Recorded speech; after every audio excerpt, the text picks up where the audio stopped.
nearly 24 hours at 7 a.m. tomorrow. The polls will open all across Michigan for a historic election. It's actually the first time that two women have faced off to become the next state's governor. Governor Whitmer taking on Republican challenger Tudor Dixon. And we are going to be talking with both this hour. First up, we have Tudor Dixon joining us with a last opportunity to really get your voice out to the voters. Thanks for joining us. Thank you so much for having me. One of the big concerns is over this election denial that we've seen this wave of all across the country since the last presidential election.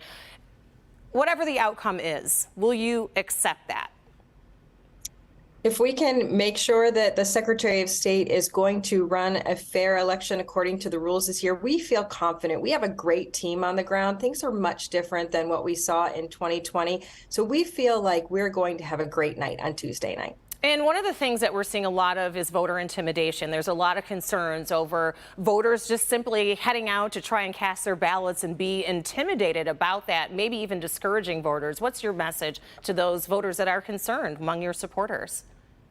We certainly want people to just go out and get to the polls and vote safely without any interference. That's the goal. And we feel, like I said, we have a great team on the ground that is going to make sure that it is a fair voting process.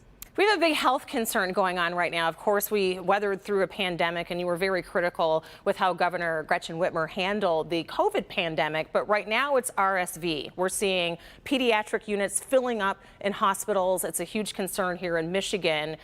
What would you do in this situation if you become governor? Well, obviously, you see that we have guidelines that have gone out to keep these children safe. And I believe that we should make sure people understand the proper process to keep children safe, and they can follow those guidelines themselves and ensure that their children are safe. I've had young children. We've gone through this as well. We know what it takes to make sure that our kids are washing their hands, keeping clean, making sure that they're staying away from other children when they're sick. And I trust that parents understand that as well. So you would rely more on the parents to make those calls rather than having something come from the state level to help keep families safe?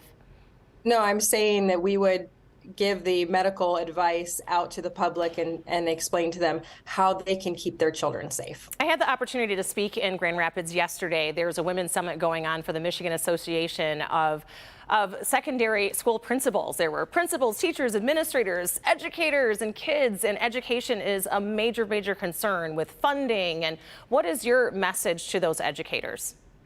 We want to make sure that they have the support they need in the classroom, that we get these tutors in there so that we can get our kids caught back up. It's the #1 concern I hear from parents across the state. Our children are so far behind from the number of months that they were out during the pandemic, and they haven't had the proper support to get them back on track. It is really critical that we have the support in the classrooms to get these children back on track, because we're in the lowest. We had such horrendous test scores that came back.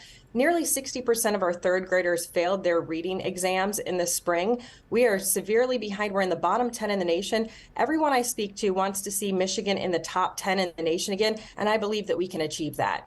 All right, Tudor Dixon, we thank you so much for taking the time with us, and good luck the rest of the way in your campaign.